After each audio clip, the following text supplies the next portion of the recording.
Já estamos? Ora, muito bem. Bem-vindos ao Industry Sessions Live aqui na Edit. Hoje vamos falar de tendências de front-end para 2018. Sou o João Vitória. Vou estar a moderar aqui a conversa com dois amigos de longa data e também tutores da Edit, o Alexandre Marreiros, Chief Technology Officer da Innova Agency. Estou um bocado cansado, mas felizmente tenho ali a cara. Normal. E o Ricardo Mel, que é da front-end do grupo Full Six, que tem as agências Full Six, Grand Union e 6AM, NetSonda, por aí fora. Duas empresas de referência do mercado e duas pessoas de referência que têm estado ligadas à Edit já há 5 anos, 6 anos. Sim, desde 2012. Sim, ok. Mais coisas, menos coisas.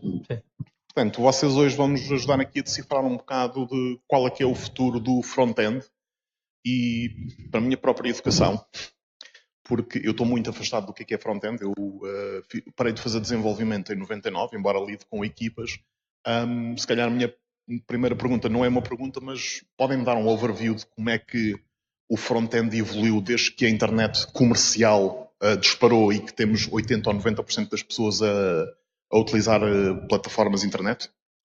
Sim, se calhar íamos um bocadinho mais atrás no tempo. Quando a internet foi criada, o objetivo que era a partilha de conhecimento e termos aqui standards onde pessoas e máquinas conseguissem se entender, que esse era o objetivo inicial dos cientistas que criaram a internet. Com esta componente que nós chamamos hoje em dia front-end. Desde aí aos dias de hoje e passando por 99, nós, mercado, indústria, branding, design, desenvolvimento, fizemos uma coisa espetacular que eu costumo dizer que é partimos a internet. E o que é que isto quer dizer de partimos a internet? Nós começámos a utilizar o meio e depois a forma de visualização, como nós conhecemos, os sites, os portais e por aí fora, para fazer tudo e mais um par de botas, como se costuma dizer. E às tantas a internet já não estava a servir a ninguém, nomeadamente já não estava a respeitar standards nenhuns. O Steve Jobs, que já não está entre nós, deu uma ajuda com a sua briga com a Adobe e fez com que o HTML5 começasse a ganhar muito mais tração e até antes do tempo. E desde essa data, 2 anos atrás, que tivemos finalmente o standard, até hoje temos começado a falar muito mais em standards. Talvez porque estamos outra vez a chegar a um ponto em que já percebemos que a internet não pode só servir para transmitir a mensagem visual, mas há muita gente que não vê, que também tem que receber a mensagem, e porque depois também passámos a ter muitos outros meios a trabalhar em cima da internet, não é só o front-end. O desafio para o front-end neste momento é conseguir conciliar todos estes átomos que estão à volta, desde a parte do browser que está no ecrã, ao browser que está no telemóvel, ao browser que está no MUPI, ao browser que está no quiosque, ao browser que está no tablet, ao pseudo-browser que há de estar na voz. E o desafio neste momento é esse. Andei num ponto que estavas a falar, que eu acho sempre interessante, que eu tive discussões muito grandes sobre isto. A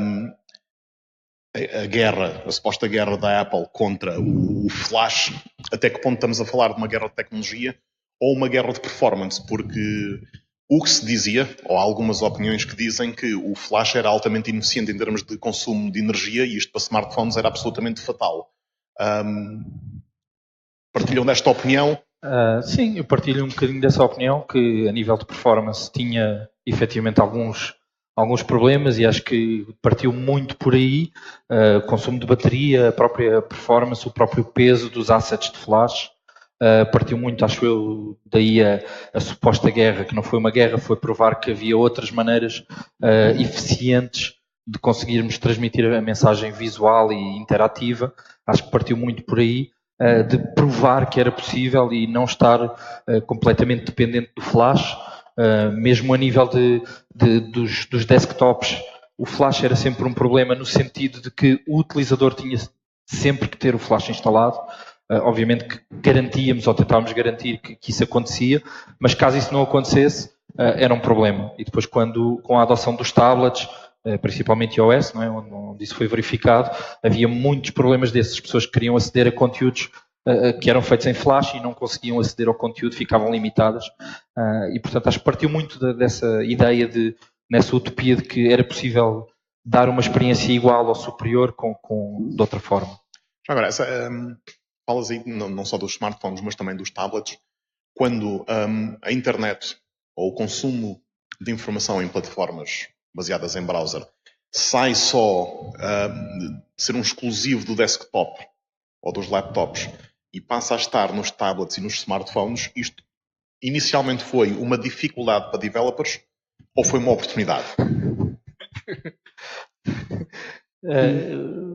Eu acho que foi as duas coisas. Tudo ao mesmo tempo. Foi um mix. Sim, acho que ao princípio foi um pânico generalizado, não é? De repente começarmos a ter formatos diferentes, resoluções diferentes, e portanto que maneira é que vamos gerir isto da melhor maneira, e foi obviamente aí um pânico generalizado, mas acho que depois se tornou uma oportunidade de, como disse há pouco, dar experiências diferentes, otimizadas para cada dispositivo, e portanto eu acho que hoje em dia também podemos olhar para isso das duas maneiras. Eu acho que ainda hoje não sei responder a essa pergunta. Okay. E eu devo ter sido das primeiras pessoas no nosso espaço territorial a começar a trabalhar com responsive. Porque a mudança foi não só tecnológica, mas acima de tudo conceito. Isto mete muito mais negócio do que outra coisa. Que é a minha expectativa enquanto consumidor da internet mudou brutalmente pelo facto de eu ter um dispositivo diferente na mão. E acho que nós trabalhamos neste mercado, demorámos muito tempo e ainda hoje, por vezes, ainda não apreendemos isso, que é totalmente diferente eu ir ver algo sobre um automóvel no stand virtual quando estou num desktop, ou quando estou num tablet, ou quando estou em movimento num smartphone. Esse é o maior desafio para todos os que estão à volta desta corrente, nomeadamente para nós, que estamos mais na área do desenvolvimento, porque entre o 0 e 1 apareceram ali mais uma carrada de zeros e uns. A lógica mudou minimamente. Eu já não... E depois de estar no smartphone, em que tipo de smartphone é que eu estou? A experiência de utilização é muito importante e a expectativa do utilizador, que são duas coisas distintas que nós muitas vezes tentamos misturar. E para nós developers, que não temos tanto formação nessa área de raiz, quando estamos a ser formados, o desafio ainda se torna maior. Okay. Eu assumo que dessa altura até hoje a intervenção de um diretor de tecnologia ou de um lead developer mudou dramaticamente. Isto é a imagem que eu tenho, e quando digo imagem aconteceu. Nós começávamos a fazer projetos e depois no fim aparecia alguém de front-end a dizer vocês deviam ter pensado em A, B, C, D. Hoje já se inverteu isso e vocês aparecem no início dos projetos para se começar a pensar em termos não só de escolhas tecnológicas, frameworks, funcionalidades por dispositivo. Vocês já estão sistematicamente incluídos nessa conversa? Idealmente devíamos estar. Eu estou muitas vezes e no caso da empresa que eu represento aqui hoje, nós, a área técnica está quase desde o início, do ponta do iceberg, desde a fase de estratégia até à fase final da entrega. Mas sei que não é um geral no mercado. Até porque, se calhar, e falando agora um bocadinho mais de direção técnica como um todo, também os CTOs ainda estão a maturar e estão a chegar a essa área. Porque existia muitos CTOs que estavam muito mais voltados para a área executiva do que para a área técnica já, neste momento, e esses eram os que apareciam mais na fase inicial, e havia os outros que eram muito técnicos, mas nada do resto. Portanto, os tempos começaram a requerer que começassem a nascer experiências diferentes e pessoas conseguissem ir do ponto A ao ponto B. Um bom diretor técnico, na minha humilde opinião, tem que saber falar desde o cliente, ao negócio do cliente, ao marketing do cliente, à comunicação do cliente, às equipas técnicas da qual ele deve ser capaz de liderar, e isto depois também é a mesma coisa dentro de casa. E esse é o maior desafio, não é só um desafio tecnológico. Sim, no meu caso, a resposta é sim, estamos desde o início. Temos um processo relativamente bem maturado, em que, no meu caso específico, estou obviamente muito mais no início dos projetos, para fazer todas essas escolhas tecnológicas, para segmentar por perfis dentro da equipa, mas todo o trabalho é feito de início com as equipas de UX, com a equipa de marketing, passando depois por design de interface. Portanto, em todo o processo, front-end é uma peça constante. E temos notado que isso tem dado ao nosso negócio uma qualidade superior em todos os projetos onde isso acontece. Obviamente não temos capacidade para o fazer em todos. Agora, na grande maioria de projetos que são bastante complexos, não começa, ou seja, o projeto não começa sem todas as equipas estarem integradas. Ok, falando, pondo este tema, se calhar não totalmente, mas um bocadinho em pause, falando agora puramente de tecnologia, continuamos a ter uma base de HTML, CSS, JavaScript. No meu tempo, CSS devia ser o 2, era rei, em termos de estarmos a falar de organização da informação. Hoje nós temos dispositivos muito mais ricos, que nos permitem interatividade, temos sistemas de informação por trás, que nos dão uma granularidade de informação muito superior que eu posso segmentar pessoas. Portanto, isto levou a que houve, ou pelo menos é a leitura que eu faço, houve um grande desenvolvimento das frameworks em JavaScript. E neste momento JavaScript parece que vai engolir o mundo. É, se calhar, a tecnologia mais útil para mais cenários em termos de desenvolvimento. Já ouvi falar de 50 nomes de frameworks, já ouvi discussões quase tipo Benfica Sporting sobre que framework é que é melhor. Mas a questão base aqui, se calhar, para quem quer entrar na indústria, além de eu ter que saber estas linguagens base, como é que eu lido com esta questão de haver uma multiplicidade de frameworks e, se calhar, às vezes, anúncios de emprego que parecem um romance só com a listagem de coisas que eu tenho que saber? Sim, isso é verdade. Na realidade, quando se olha hoje em dia para um front-end developer, estávamos a ter essa discussão aqui em off há bocadinho, eu quero que esta pessoa que eu estou à procura tenha conhecimento da framework A, B, C, D, por aí fora, e que também saiba isto e isto. E by the way, apesar de estar a pedir um perfil de front-end, também se der uma perninha no back-end também ajuda. É óbvio que, como em tudo, as bases são o mais importante e, portanto, alguém que consiga ter uma base forte nessas vertentes, seja de HTML, de CSS, principalmente JavaScript, se conseguir ter uma base bastante forte com alguma facilidade, obviamente cada framework tem a sua curva, consegue perceber a vantagem e a desvantagem de utilizar A e B. Obviamente depois depende muito do enquadramento que tiver no seu âmbito profissional, onde provavelmente utilizam mais a framework A ou B e possa se especializar numa delas. Será sempre muito complicado ter o conhecimento e a proficiência de conhecer todas as frameworks de uma ponta à outra. Portanto, isso será sempre um grande desafio para qualquer developer que queira conhecer end-to-end. Claro que se tiver umas boas bases, mais facilmente consegue adotar a framework A ou B. Depois, obviamente, depende muito do scope do negócio e da tecnologia que estão a utilizar internamente. Muitas das vezes pode não ser adequada, mas é a que usam internamente e onde conseguem ser mais ágeis. Mas eu diria que a grande questão aqui é ter umas bases bastante fortes e bastante solidificadas. Às vezes tentamos, ou olhamos para o âmbito do JavaScript como sei usar um bocadinho de jQuery, portanto sei JavaScript, mas depois vamos para frameworks que exigem uma complexidade extrema e, portanto, não conseguimos porque não temos essas bases. Portanto, eu diria que aqui o grande ponto é solidificar bastante bem as bases de JavaScript e depois daí, com algum esforço, obviamente, e alguma oportunidade, ir evoluindo. Há aqui desafios novos que o mundo de hoje nos trouxe. A web, como nós a conhecíamos, está a morrer aos poucos e nós sentimos isso no dia-a-dia. Quando, se calhar, a maior parte das pessoas que estão aqui a assistir começaram a utilizar a web, o nosso principal objetivo era comunicar, mostrar marcas. Hoje em dia não é isso. A web hoje em dia serve para tudo e mais alguma coisa. Serve para eu ter as minhas aplicações line of business, que eram aquelas que tipicamente eu tinha instalado no meu Mac ou no meu servidor, ou fosse onde fosse, que hoje em dia estão disponíveis na internet e que estão disponíveis na internet com um front-end feito da mesma forma como eram feitos no passado. Isto começa a exigir um desafio e uns skills diferentes. Skills de transacionalidade. Quando eu estou a olhar para um home banking ou quando eu estou a olhar para uma aplicação de correção da bolsa, é totalmente diferente quando só estou a olhar para um site que tem um CMS por trás. E foi assim que começámos a trazer mais complexidade ao desenvolvimento de JavaScript. O desenvolvimento de JavaScript, por sua vez, o JavaScript é só uma linguagem que, by the way, chamou-se JavaScript por uma questão comercial, tem um nome muito menos apelativo, chama-se ECMAScript, mas na altura o Java estava em voga e então o Martin fez a sua magia. Há uma coisa que está a acontecer também hoje em dia à volta de todas estas frameworks, é que o marketing está muito forte sobre os developers, sobre o mercado, e depois isto leva a que os recursos humanos queiram tudo e mais alguma coisa. Quando eu falo de Angular, ou quando eu falo de React, ou quando eu falo de Vue, muitas das vezes a ambição que eu tenho é resolver todos os problemas de uma vez. Para alguns casos, todas estas frameworks são overkill. Para muitos dos casos, podia simplificar muito mais e voltar à base que tu conhecias. Agora, o motion está a ser tão grande que se calhar daqui a 2 ou 3 anos nós deixamos de olhar para o JavaScript como uma linguagem e passamos a olhar para o JavaScript como uma máquina virtual. Porque é isso que ele está a tornar.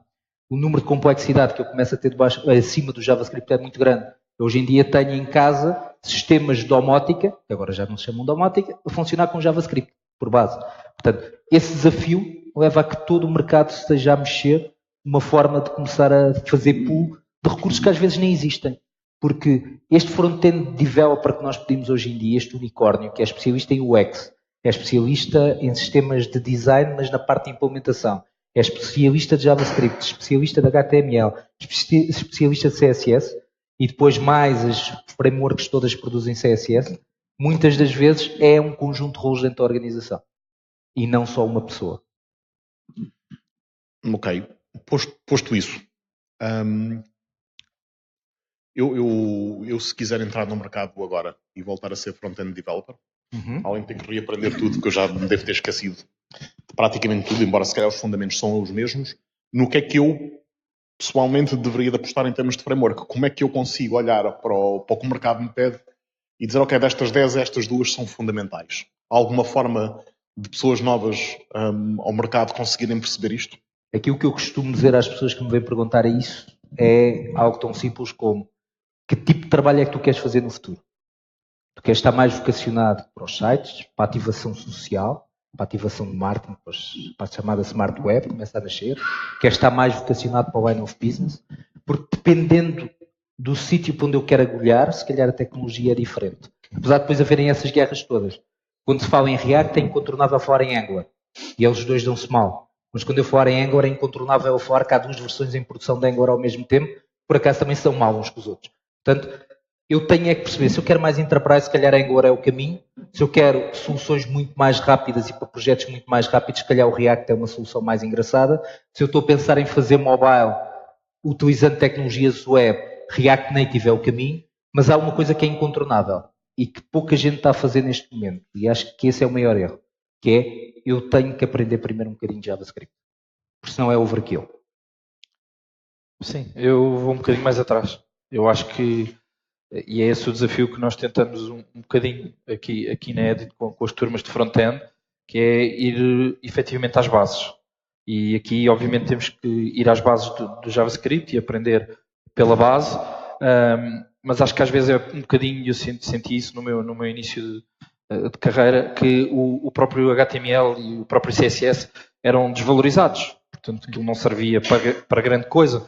Os sites eram feitos em Flash, o Flash é que era o charan da web, e portanto, eu aqui vou um bocadinho mais atrás. Conhecer muito bem a linguagem de marcação que é o HTML, porque é a base onde nós vamos montar tudo, é a base que nós vamos querer moldar, que vamos querer alterar, que vamos querer reutilizar. A própria parte de CSS, hoje em dia temos pré-processadores que nos ajudam a organizar de maneira completamente modular, com uma data de metodologias por trás. Portanto, conhecer muito bem essa base e gastar muitas horas de volta dessa base vai ser um bom boost para depois ter um à vontade diferente de quem não tem essas bases no mercado. Sejam elas, obviamente, de HTML e CSS ou de JavaScript. Portanto, é um trabalho um bocadinho inglório no princípio, parece sempre que é impossível, porque requer muito tempo, muito esforço, mas depois daí tudo fica mais fácil. Ok, com esta evolução do JavaScript, em que fazíamos o código todo à mão, neste momento temos as frameworks. Neste momento, tu usaste um termo engraçado, não me estou a recordar qual é, que se está a tornar, bem, não era este o termo, mas... Burnout? Não, está-se a tornar tipo uma black box, um serviço que está num sítio qualquer. Máquina virtual. Uma máquina virtual. Quão é importante é hoje para um front-end developer ter bons conhecimentos de base de matemática, que sempre foi uma coisa que em programação se bateu muito aos programadores e aos programadores que sabem matemática. Uhum. Qual é a importância disso hoje, quando estamos a falar do JavaScript a tornar-se numa máquina virtual? A importância continua a ser a mesma de, se eu quero ir mais além quando estou a programar. Não quer dizer que eu tenha que ser licenciado em matemática aplicada, mas há alguns fundamentos que são importantes. Por exemplo, estão aqui alguns alunos nossos e quando nós falamos em responsive, ou quando nós falamos em JavaScript aplicado a responsive, nós gostamos muito de voltar à quarta classe e aprender como é que a gente dividia com a casinha e como é que se percebe onde é que estão os intervalos numa reta real. Todos esses conhecimentos são reciclados diretamente, novamente, para aquilo que é o desenvolvimento hoje. Quando eu olho para responsive design e vou olhar para os breakpoints que eu tenho no meu ecrã, e os breakpoints são nada mais, nada menos do que as diferenças de ecrã quando eu mudo de um lado para o outro, na realidade o que eu estou a fazer em CSS, na realidade o que eu estou a fazer em JavaScript é afinir intervalos de atuação. Isso não é nada mais, nada menos do que aquilo que a gente já aprendeu em matemática, que é a teoria dos conjuntos. Tem outro nome e é feito de outra maneira. Há maneiras diferentes de explicar a matemática, mas sim, é importante. Só acrescentar um ponto, é interessante isto e concordo com o que o Alexandre estava a dizer. Depois depende também até onde é que queremos ir. Claro. Qual é o desafio? Se queremos fazer uma coisa muito, muito complexa ou não. Eu tenho um exemplo de um projeto que fizemos há pouquíssimo tempo, sobre o qual escrevemos um artigo no Medium, que houve uma ideia criativa que era ter um triângulo em cima do site e o triângulo mexia-se.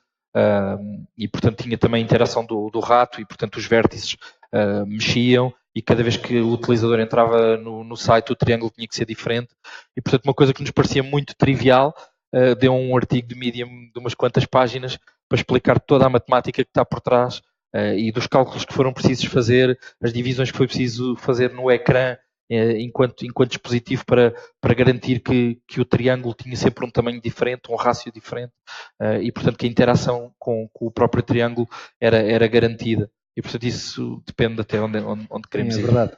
Nós em casa fizemos há cerca de 2 anos, se não estou a erro, começámos a fazer, a Innovage começou a fazer uma aplicação para monitorização do tráfego marítimo. Essa aplicação está toda feita em JavaScript, é uma aplicação proprietária, não dá para mostrar, mas essa aplicação, o desafio que ela tem, deixou de ser tecnológico e passou a ser matemático. Imaginem o que é pensarem uma solução web, toda em JavaScript, web, JavaScript, HTML, CSS, em que, além de ser responsive, vocês têm que considerar imensos elementos que aparecem. Imaginem fazer o Google Maps vocês mesmos de raiz, mas com cartas marítimas. É disso que se trata esta aplicação. O requisito principal para alguém que vá trabalhar naquela aplicação se dar bem é saber uma coisa chamada trigonometria, que é matemática e não é programação. Portanto, a resposta à tua pergunta é sim, dependendo realmente da complexidade, como diz o Ricardo. Há aqui outra coisa também, eu já agora queria meter isto, porque já falámos do Flash 2 ou 3 vezes. E começámos a falar também já das novas frameworks. O Flash ensinou-nos pelo menos 2 coisas interessantes.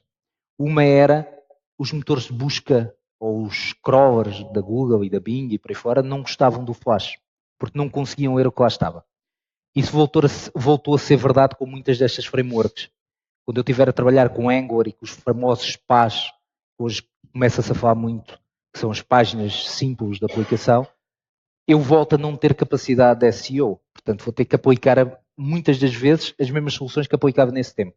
Outra coisa que o Flash nos ensinou importante ao nosso mercado é como é que de repente uma companhia que tinha uma cota de mercado de 99% foi destruída, entre aspas, ou foi destruída aquela parte da tecnologia.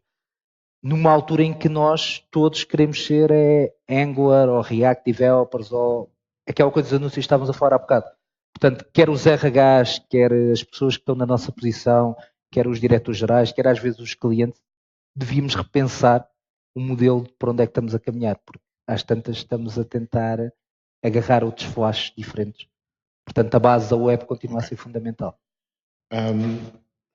Agora estou... Estas respostas dão-me aqui tantas perguntas, estou aqui a ver para onde é que nós vamos. Uma que para mim é incontornável sempre. Os profissionais de recursos humanos hoje já estão mais equipados para recrutar front-end developers ou programadores no geral? Eu lembro-me... Não me lembro, é feio dizer isto. São palavrões, não é? São tudo coisas que não são conversa das pessoas no dia-a-dia. Falar de HTML, CSS, de frameworks. Sentem que há uma evolução também no recrutamento? Há quem o esteja a fazer, há quem não o esteja a fazer e há quem esteja a destruir totalmente a galinha dos ovos de ouro. Em que medida?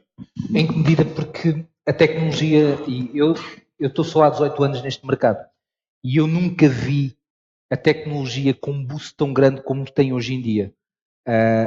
E eu era de inteligência artificial e depois passei para as aplicações de core e depois passei para a web, portanto passei por todos os mass markets na área tecnológica e nunca houve um boost tão grande como hoje em dia. Depois há falta de mão de obra especializada. Depois há reformutação de profissionais para transformar em pessoas especializadas na área. Existe uma série de coisas a acontecer ao mesmo tempo e existe um mercado de recrutamento que em muitos dos casos ainda não se atualizou, mas que tem que dar resposta. E o dar resposta, por vezes, é da forma mais vil, que é, ok, tu tens HTML no currículo, eu falei contigo, tu conversas bem, vou-te mandar para o teu cliente. Ou eu vou-te fazer um teste técnico que vai demorar 2 horas e que me vai dar alguma certeza que tu realmente és especialista, mas na prática tu podes ter pedido ao João Vitória para fazer aquilo, ninguém sabe. Portanto, isso foi muito mal. Podia correr bem, mas a questão é, ou então o exercício é tão complicado que ninguém se vai dar ao trabalho de fazer aquilo de graça, percebes? Portanto, o RH ainda está a aprender com este mundo todo. E depois há várias correntes. Há aqueles que realmente tentaram puxar pessoas técnicas para a área de recrutamento para os ajudar, e isso funciona muito bem. Há quem tenha apenas e só começado a tornar isto mais mercantil, que é, ok, eu vou pela tua senioridade, a tua senioridade dá-me uma garantia, se não der a garantia, então alguma coisa está errado e a gente vai mudando as peças de sítio. E depois há os últimos que, ok, eu no especialização não tenho ninguém, mas tenho muitos programas júniores, são pessoas que estão a começar, portanto tens lá uma oportunidade, faz favor. E o mercado mudou também num sentido. No tempo em que eu comecei há 18 anos atrás, ser bom developer, eu sempre achei que isto era uma grande aldrabice, mas pronto. Era ser bom naquela tecnologia ou naquela linguagem, ter as bases matemáticas e por aí fora. Hoje em dia, ser um bom developer é ter um nível de soft skills que antigamente não tínhamos. E essa parte já estamos a fazer bem. Ok. E isso era deixa-me já fazer segue para isto é importante. Já andámos aqui a bater um bocadinho em cima do, ok, tecnicamente temos de saber isto, aquilo, escolhas de frameworks por aí fora, mas bate-se num ponto muito interessante que é a questão dos soft skills. Durante uma série de tempo, dizia-se, nunca vi isto acontecer, mas havia alguma tensão entre programadores e designers em agências, dizem. Hoje isso é algo já mais natural para ambas as partes. Ambos ganharam soft skills para conseguirem lidar um com o outro. Eu acho que sim. Eu acho que passado alguns anos isso foi-se amenizando. Tal como eu disse há pouco, hoje em dia um projeto, pelo menos na minha realidade, não começa sem todas as peças. E eu acho que também foi um bocadinho essa questão era um mito, entre aspas, porque quem vinha de design tinha sempre umas ideias criativas muito fortes e depois o lado de desenvolvimento tinha que levar com as ideias fortes e às vezes era muito difícil tornar isso realidade e portanto às vezes criava-se ali uma tensão de tu não é que não queres fazer este botão redondo, só que antigamente para fazer um botão redondo era preciso dar uma volta gigante e portanto era muitas das vezes complicado gerir o tempo que havia para fazer as coisas com a necessidade visual e portanto às vezes criava-se um bocadinho essa tensão ou às vezes quem vinha da área visual faziam coisas que não eram tão simples e tão triviais de implementar e criava-se um bocadinho isso.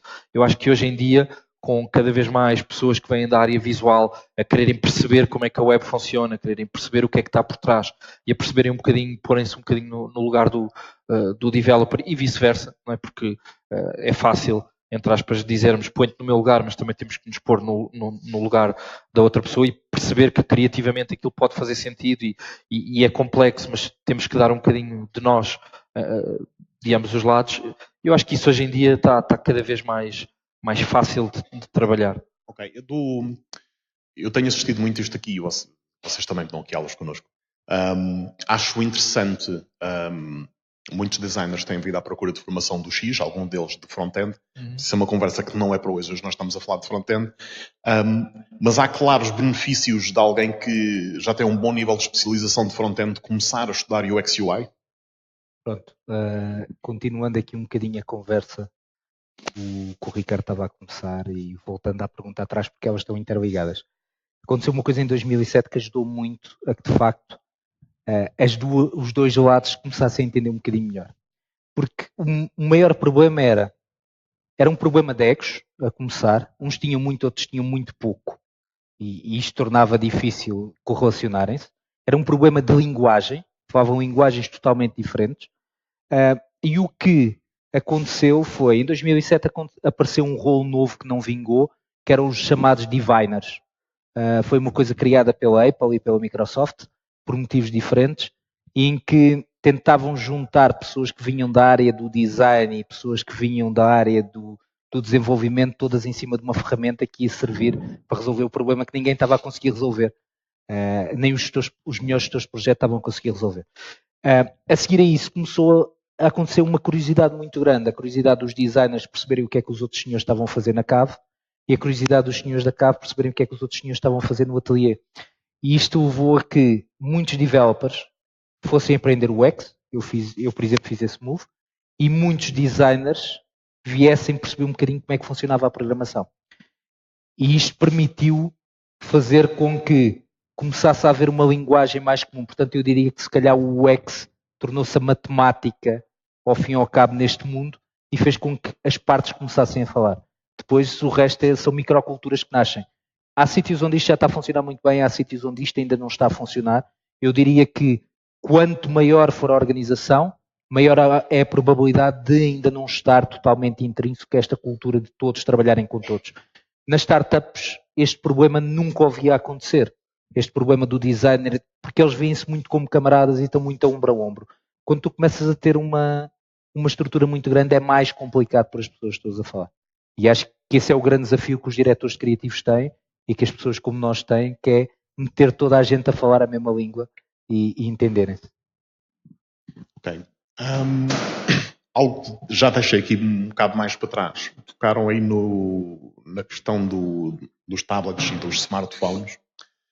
E até agora temos estado aqui a bater um bocadinho em cima do front-end development para browser, para desktop, ou laptop ou quer que seja.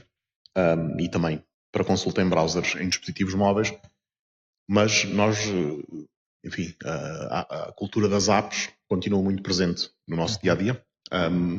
Houve algumas frameworks que foram experiências interessantes, vamos pôr assim. Entretanto, a Microsoft entrou um bocadinho nesse território com uma solução um bocadinho mais robusta, não baseada em front-end. O front-end morreu para o desenvolvimento das apps? Não, pelo contrário. Acho que está a começar a ficar cada vez mais em voga. Temos hoje em dia uma panóplia enorme de frameworks que podemos utilizar, algumas abordagens, metodologias.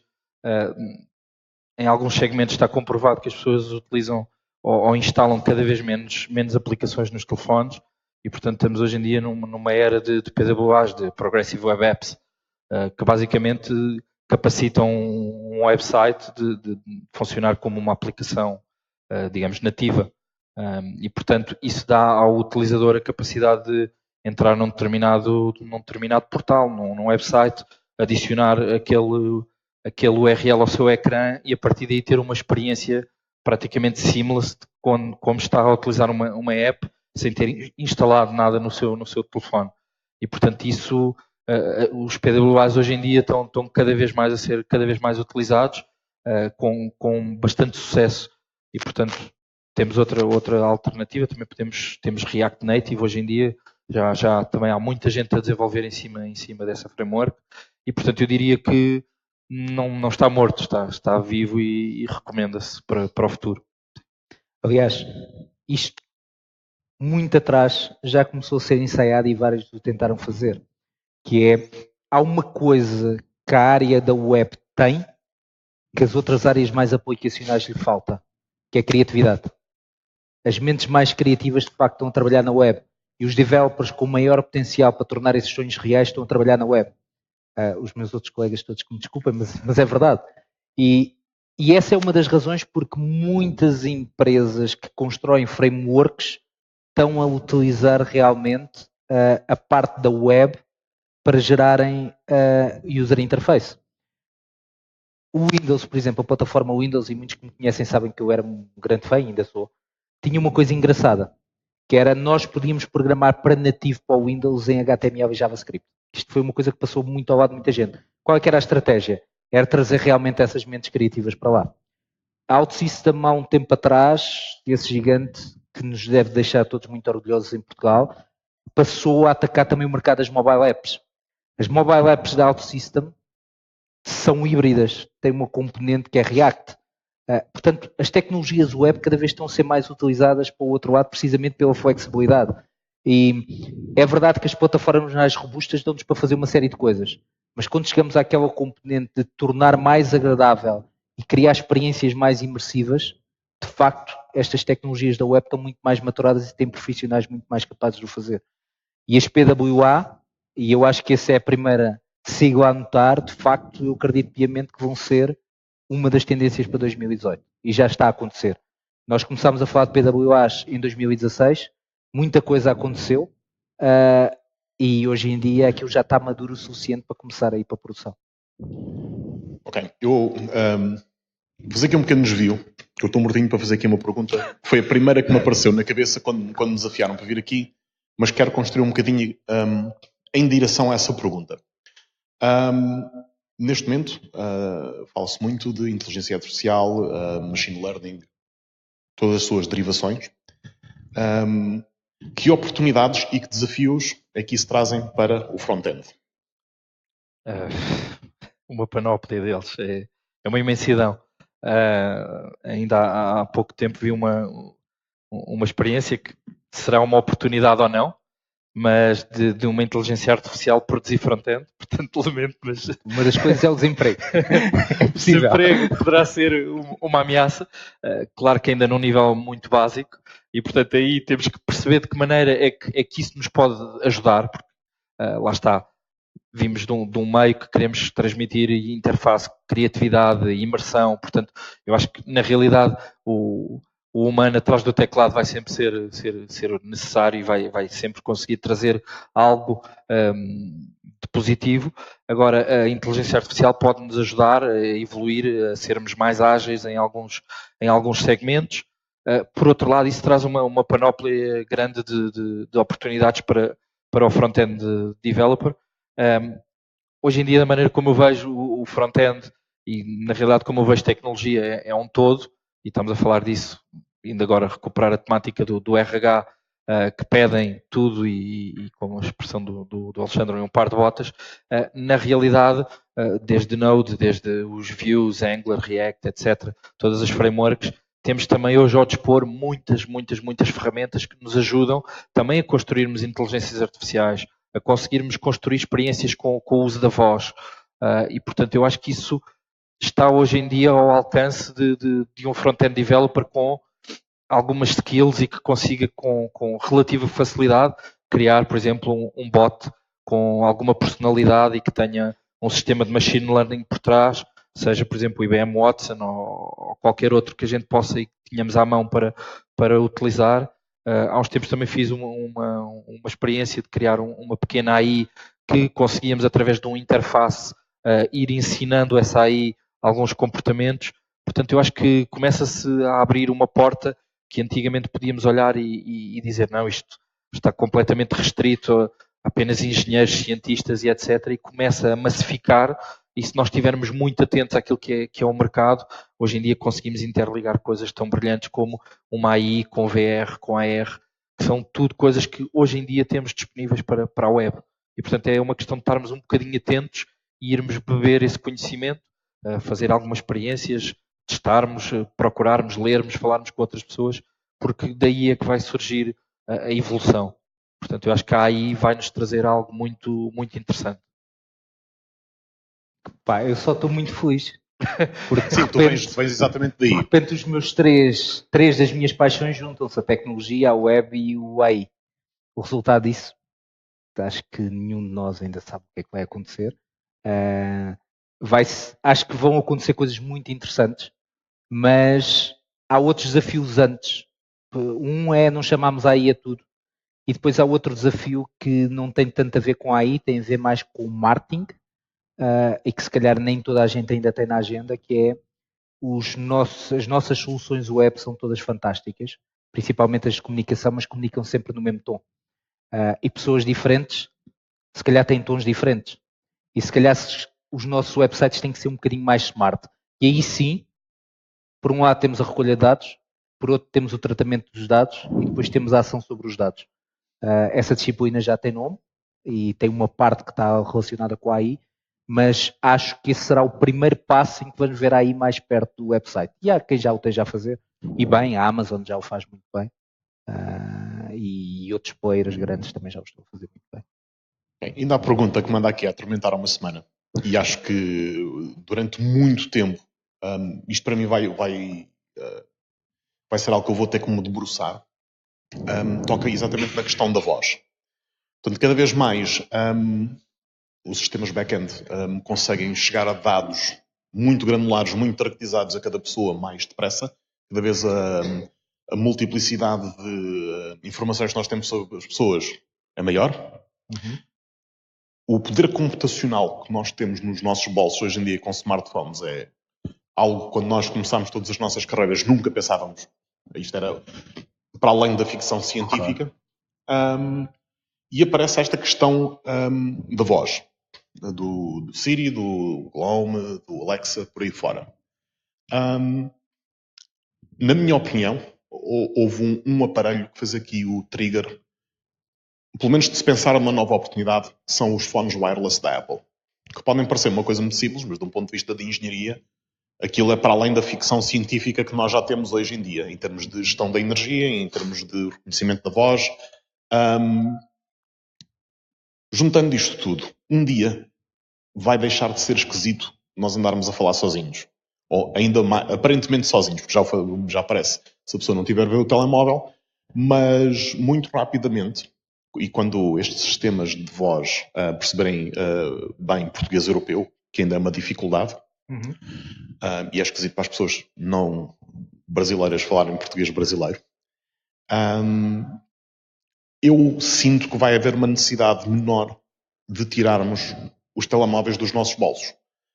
Ou estamos a falar de vídeo, que aí é incontornável, narrarem-nos um vídeo não tem impacto, chama-se isso um audiobook, não é? Exato. Mas para a maior parte das coisas que nós precisamos saber no dia-a-dia, onde é que é o restaurante italiano mais perto do sítio onde eu estou, qual é o autocarro de ir para o ponto A ao ponto B, tudo isto são informações que nos podem ser entregues por voz. Se chegarmos efetivamente a isto, eu acho que não estamos tão longe quanto isso. Como é que o front-end está tecnologicamente apetrechado para desenvolver soluções em que não há um suporte visual? Esse é o grande desafio, tal voice design, não é? Yeah. De que maneira é que vamos conseguir passar essas experiências ao utilizador? Eu acho que provavelmente quando chegarmos a essa era, o suporte visual e o que nós entendemos hoje por um website vai ser simplesmente acessório. E vamos provavelmente ter outros meios para onde vamos desenvolver. Provavelmente teremos em linha os óculos onde vai ser projetada essa informação, juntamente com a parte de áudio. Provavelmente os óculos vão ter uma capacidade de usar uns óculos como os teus e conseguir projetar de uma maneira simples e não ter um catrapázio grande na cara. E acho que aí traz uma complexidade e um desafio para aquilo que pode ser o front-end de uma marca, de uma plataforma que eu quero consultar, mas na realidade pedi por voz ao meu assistente para me ver qual é que é o restaurante mais próximo e o Google Maps é disputado, por exemplo, nos óculos ou são indicações meramente de áudio. Eu acho que aí vamos ter um desafio grande, mas eu acho que o front-end, ao ritmo que tem vindo a evoluir, vai estar completamente capacitado para fazer isso. Eu acho que também está a evoluir por aí. Hoje em dia conseguimos fazer algumas experiências bem interessantes com voice, obviamente aplicadas e suportadas por um grande impacto visual, mas eu acho que à medida que isso for evoluindo, também o próprio front-end e as soluções que temos hoje em dia vão evoluir no sentido de conseguirmos desenhar para a voz e ter aqui uma panóplia meramente de áudio e uma panóplia meramente também de interface. Há aqui coisas muito giras com isto da voz. A primeira é, é um desafio que eu acho que todos nós, ao dia de hoje, devíamos aceitar, que era passarmos uma semana com o nosso assistente virtual do telemóvel ligado. Eu fiz isto por 2 vezes, uma com a Cortana e outra com o Google Voice, e é muito giro. É muito giro porque a gente vê uma ponta do iceberg diferente. A Cortana, por exemplo, marcava-me consultas no dentista e geria a minha agenda. E já conseguia fazer um bom trabalho. Zero de suporte visual. E isso é importante. A outra coisa também muito engraçada é a forma como todas estas tecnologias estão a nascer. E todas estas tecnologias têm associado assim uma web API feita em JavaScript. Portanto, JavaScript, front-end, reciclável. Vamos fazer um move. Depois, normalmente, todas estas plataformas e toda este tipo de coisas em que nós precisamos de automatizar e precisamos de pôr máquinas a perceberem seres humanos, apesar de haver todo o tratamento de voz, precisam muito, muito sempre de uma linguagem com uma forte metadata, com muita meta-informação. O HTML é um subset do XML e essencialmente dá-nos isso para o browser, dá-nos meta-informação. Portanto, poderemos reciclar e pôr lá. O CSS é que eu não sei muito bem se vamos ou não conseguir. Mas há casos onde a voz, ao dia de hoje, mesmo que nós olhemos num prazo de 3 anos, não vai conseguir resolver e vai precisar de uma pequena ajuda para não se tornarem narrativas demasiado estranhas ou completas. Que é, se eu estou para comprar um bilhete para um espetáculo num determinado sítio, se eu tiver que definir até o número do lugar que eu quero, esquece, eu não conheço a maior parte dos sítios tão bem assim. Portanto, e é aí que a parte visual nos vai ajudar. E há uma coisa também interessante. Se nós olharmos para a Alexa, no primeiro momento, a Alexa era uma coisa deste tamanho, depois passou a ter os dots, e agora nós passamos a ter uma Alexa que tem um ecrã visual. Porquê? Então, mas a voz não é que é o futuro. Porque há coisas que só com a voz não dá para definir. Portanto, há esses pequenos esportes. A Google também está a começar a fazer o mesmo move, que é a ter um sítio onde tu podes tirar as temas, onde tu podes visualmente muito rápido verificar se está tudo ok, está tudo de acordo com o que tu estavas à espera. Voltando então agora, depois deste enquadramento ao desafio que nós temos hoje, que é conversar um bocado sobre as tendências para 2018, já falámos um bocadinho sobre a tecnologia, as soft skills, a integração com equipas. Como é que, neste contexto, nenhum de nós sabe a que distância é que isso está? Vocês tocam num ponto importante que é, depende também que novos dispositivos é que eu vou ter. Se os meus óculos vão conseguir fazer um sistema de visualização, se os relógios vão deixar de ser só um acessório de moda ou um dia fazem alguma coisa de interessante. Mas aqui a pergunta é, eu, enquanto profissional de front-end, com 2-3 anos de experiência, ou que estou no mercado, entrar no mercado agora, como é que me torno... tenho um maior grau de certeza que eu sou empregável daqui a 3 anos. E 3 anos é já ao virar da esquina, não é? E temos muita incerteza com o avanço galopante da tecnologia de pessoal, não é? Como é que eu me começo a blindar para o futuro? Bom, eu acho que aí vamos voltar a outros pontos da nossa conversa.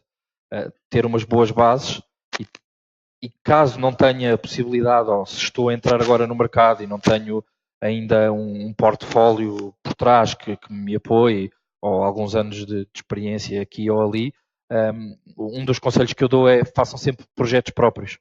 Façam projetos que vocês gostem. Se querem fazer o vosso próprio website, experimentem tecnologias novas, consigam focar-se em determinadas tecnologias e frameworks onde vocês consigam ser significativamente melhores. Em vez de abrangerem 2, 3, 4 e chegarem a uma empresa, a um recrutador, dizer, mas eu sei todas estas frameworks, certo? Então, mas até que ponto?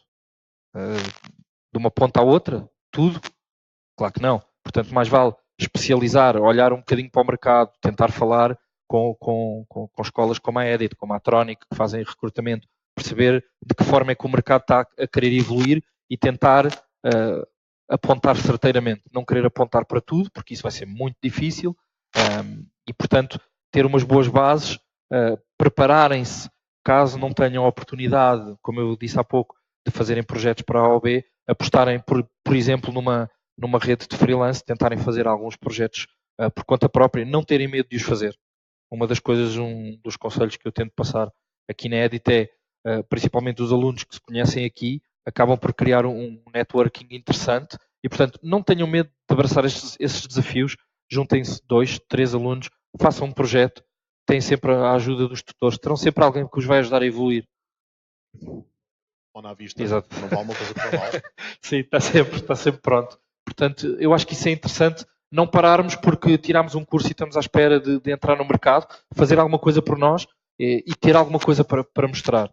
Óbvio que aí entra muita parte, como falámos há pouco, das soft skills e também percebermos, porque, e desculpa, agora vou voltar um bocadinho à questão do RH, eu acho que o RH não está maduro o suficiente para recrutar na área tecnológica, isto é o que eu sinto. Acho que vive-se muito a era das consultoras e a parte que faz, a grande maioria, não estou a generalizar, mas a grande parte, faz um recrutamento muito baseado em chavões e, portanto, quando uma pessoa chega a uma entrevista numa consultora, etc., vai-se muito pelos chavões e fica ali a conversa. São poucas as empresas que fazem um recrutamento técnico, que já existem. Posso dar o exemplo ao LX, etc. Há muitas empresas a fazerem recrutamento técnico com exames, com 4, 5 rondas de entrevistas, mas por outro lado há muitas outras que não o fazem. E portanto isso traz aqui uma complexidade ao mercado, que podemos estar a recrutar pessoas sem experiência e devemos fazê-lo, mas devemos criar as condições para essas pessoas in-house depois poderem evoluir. Uma das coisas boas que a Fullsix tem é nesse trajeto nós damos ou tentamos dar oportunidade às pessoas e por isso o recrutamento também é feito de uma maneira mais simples, porque temos a consciência que depois queremos evoluir essas pessoas e sabemos que essas pessoas não podem levar o peso de ir responder amanhã, tal como um senior developer ou um developer de mid-level consegue responder. Portanto, isto traz-nos aqui alguns desafios naquilo que é o mercado hoje em dia. Eu acho que o maior desafio, e é um desafio, e será um desafio ainda maior para as gerações atuais, é nós estamos muito focados no imediato. Habituámos a isto. E os developers, principalmente, tentam automatizar tudo e que tudo seja ainda mais imediato. E torna-se até viciante. Há coisas que a gente depois gera na nossa vida, no nosso dia-a-dia, sem mexermos uma palha, porque já automatizamos. E isto, às vezes, perde-se uma parte, que é a parte do racional. E eu acho que uma das formas de nós nos blindarmos é, primeiro, tentarmos perceber a razão do porquê. Não nos focarmos só no visual, que o meu site responsive está fantástico, mas porque é que os breakpoints são aqueles? Porque é que eu espero que aquele seja o comportamento? Este é o primeiro ponto que eu diria. O segundo ponto que eu diria é, realmente, na parte mais do JavaScript e não sei o quê, eu vou ter obrigatoriamente que me focar numa plataforma para conseguir entrar em algum lado. Devo escolher, se calhar, de acordo com duas coisas: a companhia que me interessa, que tem o tipo de clientes que eu quero trabalhar e o tipo de desafios que eu gostava de trabalhar, mas também lembrar-me de uma coisa: esta área é um bocadinho como a medicina. Todos os dias saem coisas novas. Todos os dias há uma nova doença, todos os dias há uma nova cura. As curas são todas muito parecidas, mas não servem para toda a gente. Portanto, quem entra nesta área está a fazer um tratado que vai estudar o resto da vida. Portanto, investir na educação... Deixa-me só, então, fazer aqui só uma pequena questão para aprofundarmos ainda mais esse tema. E isto às vezes costuma ser, às vezes não, 100% das vezes costuma ser polémico. Já ouvi opiniões muito fortes sobre isto. Então, até que ponto é que é a obrigação do profissional manter-se atualizado? Isto parcialmente não será também o empregador que tem que formar as pessoas para continuarem a ser sistematicamente relevantes? Concordo. Acho que deve ser assim. Nem sempre o empregador tem toda a visão necessária. E depois isto entra num outro ponto, que é, existe um ponto que é a empresa, existe o outro ponto que é o profissional. Há sítios onde isto se junta, que são as 8 horas de trabalho, ou 10 ou 12, estamos em agência, portanto 13, 24, 15, 14, 24, sobre 24, o que for. Há a formação, que é aquela formação para o objetivo que a companhia quer alcançar, mas depois eu, enquanto profissional, posso ter outras ambições. E aqui voltamos à história dos dinossauros. Eles eram muito bons no que faziam. Pastavam, outros comiam-se uns aos outros, eram muito bons e eram enormes. Mas ficaram inadaptados e ficaram para trás. Eu acho que, independentemente do que as companhias devem fazer, e eu acho que devem investir na formação, cabe a nós próprios, também profissionais, nos blindarmos e nos protegermos um bocadinho. 18 anos depois, eu ainda estudo 1 hora por dia. E às vezes coisas que não têm nada a ver com o objetivo da minha companhia. Portanto, eu acho que é algo que nós devemos fazer por nós próprios. Elaborando um bocadinho sobre isso, agora mais da vossa experiência pessoal. Eu vivi um bocadinho isto com o Ricardo Mel, nós fomos colegas, nós aqui na DEC também conversámos um bocadinho sobre isto.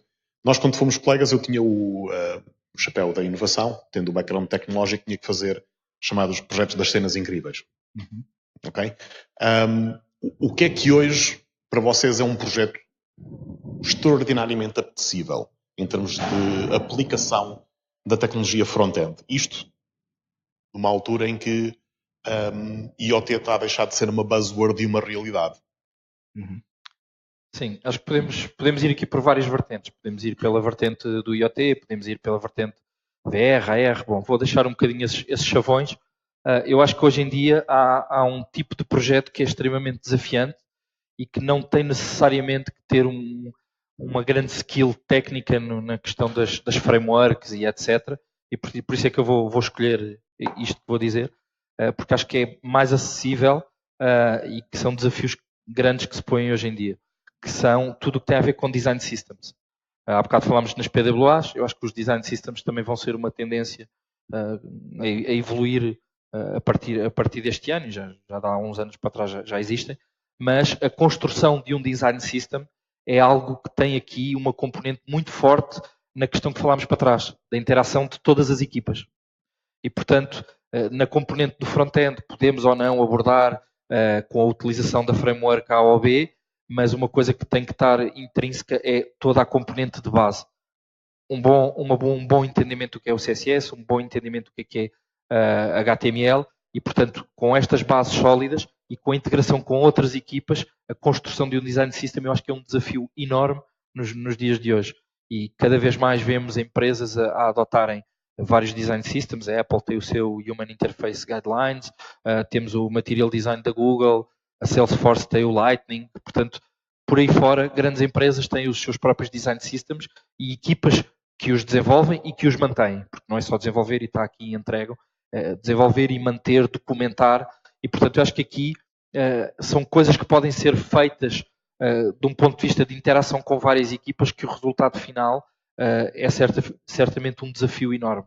E não é uma coisa que eu vejo, que obviamente tem as suas componentes técnicas e que pode ser mais ou menos complexas, mas que estará ao alcance de alguém que, por exemplo, entra no mercado e que tem uma potência grande e quer evoluir e quer aprender, e aí pode estar um ramo interessante para se desenvolver. A nível de design systems acho que vai ser muito interessante.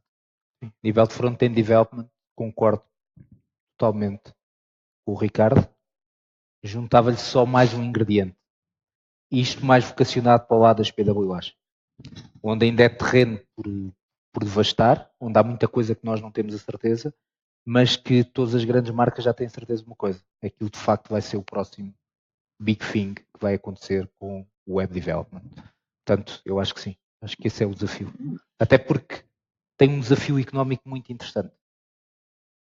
Porque quando nós começamos a desenhar um design system, nós temos o desafio de estar a trabalhar em algo que para muitas cabeças, se não houver um business plan primeiro, vai parecer que só estamos a perder tempo porque podíamos estar já a fazer o trabalho final. Mas não, estamos a fazer as fundações. Vocês tocam aí num ponto que eu acho sempre interessante e tem sido algo que nós temos debatido muito aqui no sistema de educação, que todos andamos a administrar aqui na Edit, que é o da colaboração e das equipas multidisciplinares. Ambos vocês têm recrutado aqui na escola e é sempre muito agradável estar num fórum deste e ver uma audiência que maioritariamente estudou aqui na escola e que foi encontrando sucesso nas suas carreiras. Quão importante é a tortura do projeto 360 aqui da Edit, que toda a gente me odeia no fim do projeto, depois de 4 semanas, para as pessoas estarem mais preparadas para chegar à agência e não ser esquisito. É interessante, e quem teve aulas comigo sabe que é verdade, que eu tento não dizer que uma agência, neste caso, é um mundo de rosas, porque não é. Acho que o projeto 360 traz muito daquilo que são os desafios diários de uma agência. Ter que trabalhar com equipas multidisciplinares, onde pessoas com egos diferentes, com visões diferentes, onde depois no fim as coisas têm que convergir para um final. E às vezes quando vejo os projetos 360 no dia da apresentação, penso, como é que foi possível? Porque há 2 dias atrás andava toda a gente a discutir uns com os outros, o pessoal de front-end completamente frustrado porque não tinha nada para produzir. Como é que foi possível? Como é que fizeram esta magia? E na realidade é um bocadinho isso que acontece numa agência. Portanto, eu acho que, e digo sempre isto, o projeto 360 é fundamental para perceber o que é as dores de uma agência, de trabalhar com clientes exigentes que querem as coisas para ontem, onde muitas das vezes o processo ideal que nós achamos que vai acontecer não acontece. Portanto, eu acho que é completamente fundamental para ganhar esse gosto e essa blindagem, digamos assim. Antes de responder, é interessante também ver a réstia de rancor que há alguns de vocês que já passaram por aqui há 4 e há 5 anos e dizem, eu lembro-me de ti, e não foi agradável. Desculpa. Não faz mal. Não, eu acho que, como em tudo na vida, é a zona de desconforto que nos faz crescer. Se essa zona de desconforto for totalmente controlada, como é o projeto 360, eu acho que é a melhor coisa que nós podemos ter antes de realmente entrar no mercado de trabalho. Não só pelas discussões, não só por causa disso, mas porque depois também existem muitas ideias em jogo. Isso é uma coisa que tu fazes muito bem, que é avisas sempre. Nós vamos dar muitas ideias, mas atenção, comprem só aquilo que for realmente válido para vocês. E no mercado vai acontecer a mesma coisa, exatamente. Portanto, há muitas coisas que já se leva daqui e depois no mercado já não vai ser esquisito, como tu dizes, ou pelo menos já se sabe o que é que se vai ser, nem o que é que se vai fazer. Nem que seja sair a correr tudo nu ou a começar a chorar em algum cantinho, mas a gente já sabe minimamente qual é que é o sentimento. O feeling que sente-se antes. Portanto, eu acho que é muito positivo e é uma das grandes mais-valias do sistema aqui. Bom, gente, a sair daqui a correr houve alguns, nudez, não me lembro, mas vamos ver. Fica a proposta para próximos projetos. Última pergunta que eu gostava de colocar. Eu fiz sempre em um bocadinho mais do que tu, 20 anos, de profissão, paralelamente fui trabalhando em comunicação e na tecnologia, ok?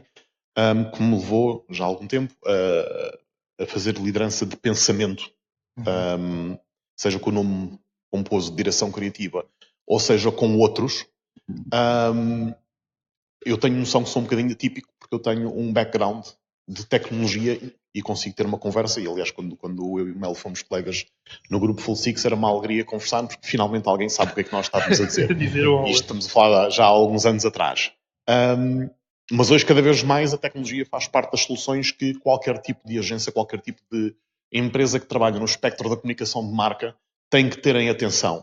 O que é que vocês esperam em termos de evolução de profissionais na minha profissão para melhorar ainda mais o partido que nós podemos tirar de profissionais como vocês? Sim. Eu acho que isso não depende tanto de vocês ou das pessoas que estão mais na área da comunicação, porque as pessoas que estão na área da comunicação tipicamente têm abertura para ouvir, são comunicadores natos. Acho que depende um bocadinho mais do nosso lado e do lado das agências e das companhias tecnológicas grandes, que é nós temos que dizer menos buzzwords e explicar mais. Que esse é que é o gap. Mais soft skill. Mais soft skill. Há coisas, se nós no dia da manhã formos fazer um pitch, sei lá, um sítio qualquer, pode ser da banca, e começarmos para lá a fazer PWA e quisermos vender o conceito de PWA, há 2 maneiras de o vender. Explicando às pessoas o que é para elas saberem qual é que é o caminho e nos ajudarem até a fazer um bom trabalho, ou, por isso simplesmente a gente vende o conceito e o conceito da Google já o está a vender, já está a fazer esse trabalho, portanto isso acaba por resultar. Portanto, eu acho que há 2 coisas. De um lado tem que haver abertura, mas eu já sinto essa abertura, até porque o mundo está louco entre criatividade, comunicação e tecnologia, isto anda tudo assim a andar muito rápido e depois há muitas compras e muitas coisas a acontecer. Acho que parte também do nosso lado explicarmos um bocadinho e deixarmos de ter aqueles bichos esquisitos, que é, eu sempre gostei muito do Agile, porque é uma metodologia de trabalho em que eu trago o cliente para dentro da equipa. E ao longo deste tempo todo, o que eu tenho sempre tentado é trazer o cliente para dentro da equipa. Nem sempre é fácil, nem sempre toda a gente o quer fazer, mas uma forma simples de o trazer para dentro da equipa é facilitar o vocabulário, explicarmos o que é que estamos a falar. E acho que isso pode ajudar todos a crescermos, mas nomeadamente vocês a conseguirem ter mais espaço. Sim, concordo com o que o Alexandre está a dizer. por outro lado, acho que também, dependendo dos perfis tecnológicos que estivermos a falar, acho que as pessoas têm que abraçar mais o desafio de fazer as coisas mais loucas e de simplesmente não se quererem blindar atrás do vai ser difícil, não dá, não temos tempo. Portanto, eu acho que aqui às vezes há a questão de gerir bem as soft skills de um lado e do outro, de quem está do lado da comunicação ter alguma sensibilidade da maneira como coloca o desafio ou da maneira como fala com as equipas mais tecnológicas e do lado da equipa tecnológica, digamos assim, também abraçar o desafio de fazer coisas que acham que à primeira vista são loucas e não vão conseguir fazer. Acho que às vezes falta um bocadinho esse drive do desafio, porque estamos, em certa medida, muito presos ao negócio. Estamos muito presos a deadlines, a ter que cumprir, e acho que temos que nos libertar um bocadinho disso de maneira a criar aqui algumas sinergias e conseguirmos colaborar de uma maneira mais eficaz. Boa, obrigado pela resposta às perguntas. As palminhas aí para os senhores que disseram coisas muito interessantes. Vamos mudar aqui um bocadinho agora o discurso, porque eu tive, não vou dizer nervoso, mas um bocado desconfortável durante esta conversa toda, porque eu estava a olhar para o telefone onde tenho as minhas notas e a pensar, nunca mais passa o tempo. Depois percebi que estava a ver uma fotografia e que as horas não estavam a mudar. Portanto, isto correu bastante melhor do que aquilo que eu estava a achar na última hora. Posto isto, se estão a juntar a nós agora, vocês estão a ver o Front-End Development Trends para 2018, com o Alexandre Marreiros, CTO de Innovations, e com o Ricardo Melo, Head of Front-End do grupo Full Six. E como isto é um evento de front-end à séria, até a menina do microfone tirou um curso de front-end na Edit. E eu lançava também aqui um bocadinho o desafio à audiência, front-enders ou não, porque já havia algumas caras que são alunos da Edit, dos que são muitos, espero lembrar-me de todos. Nem todos são de front-end. Alguém quer colocar uma questão a estes dois senhores? Vá lá, só uma. Vá, só uma, que é para não ser esquisito. Espera, temos a menina do microfone. Boa noite.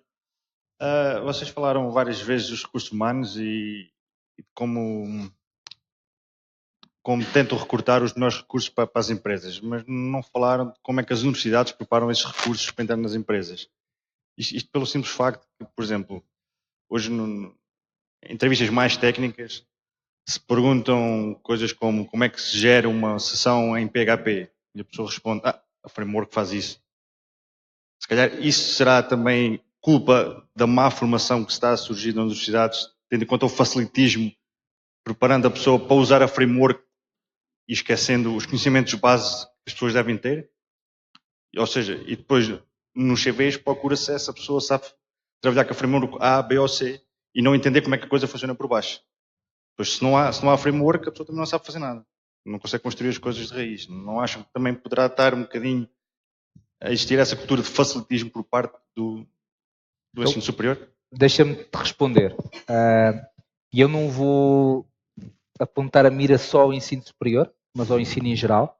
E isso é uma das coisas que com este camarada e a Edit tem ajudado bastante, todas as pessoas que já trabalharam connosco neste curso, nos têm dado a capacidade de fazermos isso, que é tentarmos explicar um bocadinho o porquê das coisas.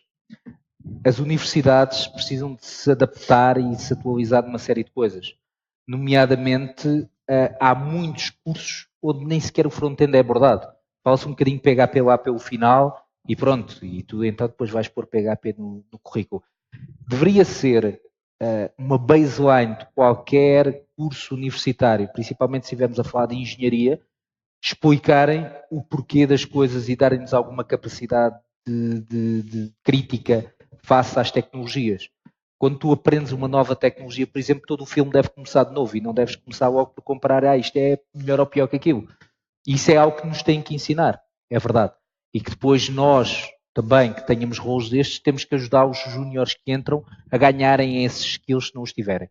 Portanto, eu diria que sim, tens razão, mas isso, o buraco é um bocadinho mais em baixo. O sistema de ensino no global tem que se começar a adaptar melhor a este desafio, e nomeadamente numa coisa muito simples e prática, que é como é que tu vais ensinar, ou melhor, mais longe, como é que tu vais dar coaching, não, mais um bocadinho longe, como é que tu vais chefiar se tu não sabes como é que fazes? Ou seja, não chega a estar sentado numa cadeira num gabinete e passar um manual a pente fino. Eu tenho que também saber o que é aquilo, para te poder ensinar a ti. Não sei se respondi à tua pergunta. Bom, tentando complementar, acho que já está tudo bem explicado. Na realidade, eu acho que sim, o ensino superior, e também o ensino em geral, mas mais o ensino superior, eu acho que está um bocadinho parado há umas décadas. E, portanto, se há algumas coisas que devem ser ministradas enquanto bases, também era preciso olhar um bocadinho para o que é que o mercado nacional e internacional está, neste momento, a necessitar para tentarmos formar pessoas com essas qualificações e perceber efetivamente o porquê. Não foi em vão que eu há bocadinho falei de perceber as bases. E essas bases têm que ser ensinadas como a coisa mais sagrada que existe. E, portanto, o facilitismo da utilização de uma framework é algo que toda a gente quer, não é? Porque é fácil, é rápido, as próprias empresas pedem alguém já vocacionado com essas frameworks também por uma questão de agilidade. Mas é preciso que o ensino prepare as pessoas numa forma de pensar e de saberem que têm que efetivamente saber o porquê das coisas. Porque quando forem, e disseste bem, a uma entrevista técnica, se vão responder a framework que trata desse problema, isso não é uma resposta na generalidade válida. Não é? O que é que podiam depois perguntar? Tudo bem, a framework que trata, então como é que farias isto com esta framework? E a pessoa provavelmente até sabia responder, mas não o que é que está por trás. Quem está aqui que teve aulas comigo sabe que eu dou a parte de HTML e de CSS, mas dos primeiros exercícios que nós fazemos é com uma folha de papel. E, portanto, é um bocadinho ensinar e tentar perceber de que maneira é que podemos pensar. Eu acho que aí o ensino ainda tem um caminho longo para percorrer, nomeadamente, e sabendo que não é de todo culpa dos docentes, porque também estão presos a um sistema já muito, muito antiquado, mas noto que os próprios docentes também têm que evoluir nesse sentido, de simplesmente mostrarem coisas novas e de como é que elas funcionam e onde é que está a base. E tentar incentivar as pessoas a utilizarem isso, mas sempre só depois de saberem a base. Existem muitas frameworks que temos à disponibilidade hoje em dia, os próprios jQueries, porque é muito fácil começar a utilizar os próprios bootstraps a nível de CSS, e quem me conhece sabe que é verdade, eu não digo mal, mas aconselho sempre a não utilizarem. Porquê? Porque é importante perceberem a gênese. Se souberem o que é que está por trás daquilo, então sim, usem. Se não souberem, não vão dizer que já sabem, porque quando precisarem de resolver um problema, não sabem onde é que ele vai estar. Portanto, eu acho que aí o sistema de ensino ainda tem um caminho longo para percorrer. Eu vou responder também um bocadinho, porque vocês não me quiseram fazer perguntas e ainda não percebi porquê. Mas podíamos. Ainda podes. A nossa conversa é muito focada também, não nas universidades, estamos aqui a falar no contexto de Edit, onde somos os três professores já há algum tempo, e temos aqui uma metodologia de ensino que é muito baseada em cima do fazer, muito baseada em cima de projetos, que obviamente as universidades também o têm, nem que seja na forma de exames, e naquele dia tens que ter empinado uma série de coisas e ter conseguido fazer, provar naquele minuto e naquela hora que sabes as coisas. Não tenho... Primeiro, estou um bocadinho afastado do que é a realidade do ensino de tecnologia em Portugal. Eu continuo ligado a universidades, mas mais na comunicação e no marketing. Mas se Bolonha não assassinou por completo o que é um curso de engenharia, o curso de engenharia informática ensina-te mais... Eu também achava que ia ser isso, mas vamos supor que Bolonha não assassinou o curso de engenharia informática. Quando eu estava na universidade, o engenheiro informático tinha que passar por não sei quantas cadeiras de análise matemática, de álgebra, de física, de química, de gestão de projeto, enfim, de uma série de... Em alguns casos até de direito. Em alguns casos até de direito. O engenheiro tinha que saber tudo. Um bocadinho de eletrónica. Sim. Que na altura poderia parecer completamente disparatado. No mundo atual, um profissional que tenha tido um curso de engenharia pré-Bolonha, confiando que foi esse atropelo, conhecimentos de física hoje são muito interessantes, nomeadamente quando nós estamos a falar em Internet of Things. Eu saber como é que o mundo físico se comporta dá muito jeito quando eu estou a fazer ligação a uma interface de hardware. Portanto, eu não acho que a engenharia ou o curso tradicional da universidade esteja ultrapassado, provavelmente precisa de uma atualização Sim, muito grande, mas isto é uma opinião pessoal, portanto pode estar completamente errada, é a forma como eu vejo o mundo. O que falta ensinar, na maior parte dos sítios, é a vontade do fazer, do experimentar e do não ter medo. E o Ricardo tocou nisso há bocado, que não tens projetos, inventa. E é um bocado a recomendação que também damos em comunicação, se calhar noutro tipo de profissões, como a de escrever e de produzir elementos gráficos. Eu não tenho portfólio, como é que me apresenta uma empresa? Inventa, arranja coisas para fazer. E eu acho que isto, e por isso é que nós gostamos todos muito aqui do sistema que temos vindo a desenvolver na Edit, do Project Based Learning, é pôr as pessoas a terem vontade de fazer coisas. Porque eu fiz a pergunta há bocado, obviamente também tenho a minha opinião. Sim, a empresa tem que formar, mas nós conseguimos distinguir de toda a nossa concorrência no mercado profissional tem mais a ver connosco do que propriamente a empresa me formar. O que é que eu sei fazer mais do que bater código? Que poderia nos levar aqui para uma discussão que estávamos a ter como é que se chama isto? Conferência? Não tem lá nome. Que é o que é valorizado? É o ser extraordinário a fazer código ou exímio a lidar e a perceber pessoas? Porque o código posso comprar... Não me batam. Eu posso comprar código com qualidade muito barato. Agora, pessoas que pensem e que saibam conversar com profissionais como eu na área criativa, com quem faz a liderança do cliente e que depois consegue fazer essa interface quando o código é barato, eu diria que tem um futuro muito mais risonho. Mas aí a universidade, se calhar, não nos incute, ou pelo menos o sistema de ensino europeu não nos incute a ter a curiosidade e não nos põe tão disponíveis para a experimentação. Temos mais perguntas? Metade da audiência tem desculpa que acabaram cursos na quarta-feira da semana passada e ainda devem estar a recuperar das horas de sono, mas há aí gente que já saiu daqui há algum tempo, há 3 e há 4 anos. Esses não têm desculpa. E acho que era muito esquisito não termos pelo menos 2 perguntas, só uma. Era esquisito. Não temos mais. Temos mais uma pergunta.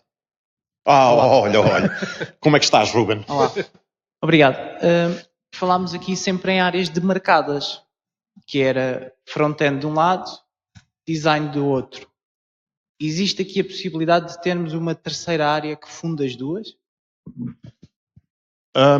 Falámos um bocadinho sobre isto mais no início ou mais a meio, que não sei qual de vocês dois é que disse que o X se calhar era a disciplina que unia os profissionais de ambos os lados, que está-se a tornar uma linguagem comum entre o programador e o designer. Tu falaste aí num momento específico até no tempo. Falei num momento específico, aproximadamente 2007, 2008. Mas nesse contexto não deixamos de ter designers e não deixamos de ter front-end. Não estaremos a falar de um profissional com outro nome, mas que sabe desenhar e sabe programar? Eu aí, da minha experiência e das agências com que eu trabalho, neste momento um programador que não sabe o X não vai passar de júnior.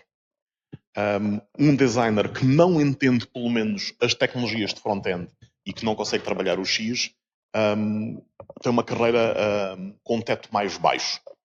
Eu acho que isso já é uma realidade hoje, ou se calhar é muito da minha experiência pessoal. Sim. Com as equipas que eu dirigi sempre, não vou dizer obrigar, mas se calhar não há outra palavra, os designers têm que perceber o que é que estes senhores fazem. Estes senhores têm que perceber o que é que os designers fazem. Portanto, eu acho que isto já existe hoje. Mas o que dizes pode ter alguma verdade. É provável que surja aqui uma nova classificação profissional de alguém que faz ambas as coisas. Eu vou deixar para falar primeiro o Mel, porque o que eu disser depois a seguir tem continuidade amanhã na agência. Já me tinha esquecido, vocês são colegas. Não sei se existirá uma função que vai agregar efetivamente no dia-a-dia de trabalho alguém que desenha, mas que implementa também Desculpa, diz. A pergunta é mais à frente. Ok.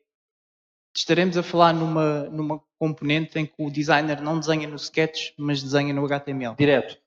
Sim, é provável que isso venha a acontecer. O que eu acho é que isso terá uma melhor experiência, uma coisa que se faz pouco cá, que é pair designing ou pair programming, em que consegues juntar duas valências iguais ou distintas e trabalhar em duplas. Acontece muito na área criativa, as duplas criativas e etc. Mas a nível de desenvolvimento não é uma coisa, pelo menos que eu tenha conhecimento, que se utilize muito. Eu acho que isso poderá acontecer, mas não ser a mesma pessoa que faça o design direto em HTML, em CSS.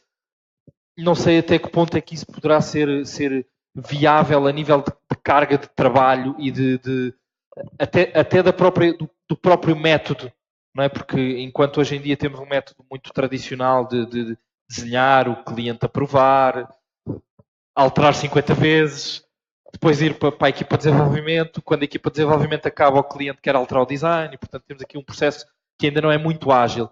E portanto eu até viria isso com bons olhos na questão da agilidade, de poder ser mais mutável pelo próprio cliente, se calhar de uma maneira mais fácil de alterar. Não vejo num futuro próximo que isso aconteça, pelo menos no nosso mercado. Vi isso mais a acontecer no âmbito de ter um designer e um developer a trabalharem em dupla e, portanto, conseguirem ir compartilhando ali algumas das responsabilidades. Pelo menos é a maneira como eu vejo. Agora sem nenhum dos vários chapéus que eu uso, mas com a minha opinião totalmente pessoal, eu acho que o que faz sentido é no futuro, de facto, haver uma fusão, pelo menos para a primeira parte do front-end, para aquela que é mais visual e de interação, entre os dois papéis. É isso que eu acredito. Acho é que até lá chegarmos, precisamos de 2 ou 3 coisas. Uma, que a tecnologia se torne um bocadinho mais acessível para usar, porque há coisas mesmo muito complicadas para quem não tenha toda a base matemática que é exigida. A outra, que quem desenha para a web, esta costuma ser polémica, quem desenha para a web perceba que aquilo, ok, não é arte, é muita matemática e não tanto arte. Eu sei que tu compartilhas em parte esta opinião, portanto a ti não te choca, mas chocará a outros. E a terceira é que nós cheguemos a um ponto onde tenhamos sistemas de design a funcionar realmente. Porque acho que isso só é possível se tu tiveres um sistema de design por trás sobre o qual tu vais exportar. Porque o desenho no Sketch, ou o desenho no Photoshop, ou o desenho no papel, vamos um bocadinho mais atrás, tem uma vantagem muito específica. Tu não estás preso a nada, só estás preso à tua ideia ou àquilo que tu naquele momento estás a projetar. Isso dá-te uma liberdade brutal. Que depois pessoas como nós podem um bocadinho te ajudar a tirar aquilo, ou pessoas que estejam a fazer isso e estejam mais informadas podem começar a cortar. Agora, para tu conseguires um resultado igualmente bom, mas fazeres as duas partes e começares logo no HTML e CSS, precisas realmente de bengalas que te apoiem. Portanto, precisas de um sistema de design muito oleado. Isto é o que eu acredito pessoalmente. Acho que sim, esse elemento vai nascer, quer pela necessidade, quer por uma questão de negócio e de conseguir melhor servir os nossos clientes finais, e até porque os engenheiros vão andar também muito ocupados com outras coisas. Puxando um bocadinho só então aqui esta questão, acho que depende também um bocadinho dos profissionais estarem disponíveis para começar a aprender novas coisas. Acho que toda a gente que faz design pode aprender o X e front-end, acho que toda a gente que faz front-end pode aprender o X e começar a ter noções de comunicação visual. Acho que as pessoas que o conseguirem fazer vão ter excelentes oportunidades. Acho que tem um teto muito mais elevado em termos de progressão de carreira. Isto é misto de idade com adiantado da hora e fins de semana a mais a trabalhar. Há aqui uma última coisa, gostava só de acrescentar para fecharmos aqui então esta parte, que é algo que não... Enfim, temos tantos temas, não conseguimos tocar em todos. Acima de tudo, terão boas oportunidades e um teto mais elevado as pessoas que perceberem as outras pessoas. Porque no fim do dia estejamos a falar da tecnologia, do design do interface, da parte que resvala e tem ali uma fronteira cinzenta com a arte, destacar-se-ão aqueles que conseguirem desenhar soluções utilizáveis por muitas pessoas. E acho que aí todos os lados, todas as fações interessadas em fazer desenvolvimento de aplicações, precisamos cada vez mais de nos focarmos em perceber quem é que está do outro lado, quem é a nossa audiência e o que é que eu posso fazer mais e melhor por eles e para diferenciar, enfim, as marcas para quem nós estamos a trabalhar. E eu acho que essa componente das pessoas é muito importante. Quando eu estive há cerca de 16 anos em Silicon Valley, aquilo que era o mais procurado eram os engenheiros de core, como eles falavam na altura, que eram aqueles que percebiam a verdade das coisas. Como é que, por exemplo, o Laravel guarda uma sessão PHP. Coisas desse género. Hoje em dia, o que é mais valorizado são os profissionais da área do UX ou os profissionais da área de engenharia, mas que tenham no seu ADN um pormenor de filosofia. Ou seja, o emprego mais rentável em Silicon Valley, neste momento, são os filósofos. Vá-se lá entender. Mas esta é a realidade. E porquê? Porque toda a indústria precisa de pessoas que consigam compreender pessoas e depois, porque a inteligência artificial precisa de valores e de quem perceba o que está à volta, para que aquilo realmente funcione. Bom, obrigado. A ambos pelo vosso tempo e pelas respostas não só honestas, mas altamente educativas. Nós temos aqui um último momento. Temos ali um balde com rifas. Temos um balde com rifas. Vamos sortear 2 workshops aqui na Edit. Para quem esteve aqui connosco hoje presencialmente, vou mostrar aqui um bocadinho. Alexandre, queres tirar um? Posso tirar um? Esse não. Esse não? Então lá este. Este não. Ricardo.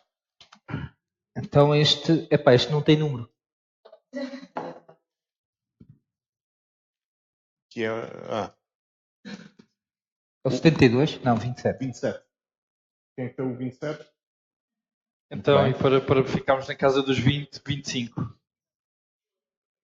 Ok. Boa. Parabéns. Estão atribuídos. Estão atribuídos.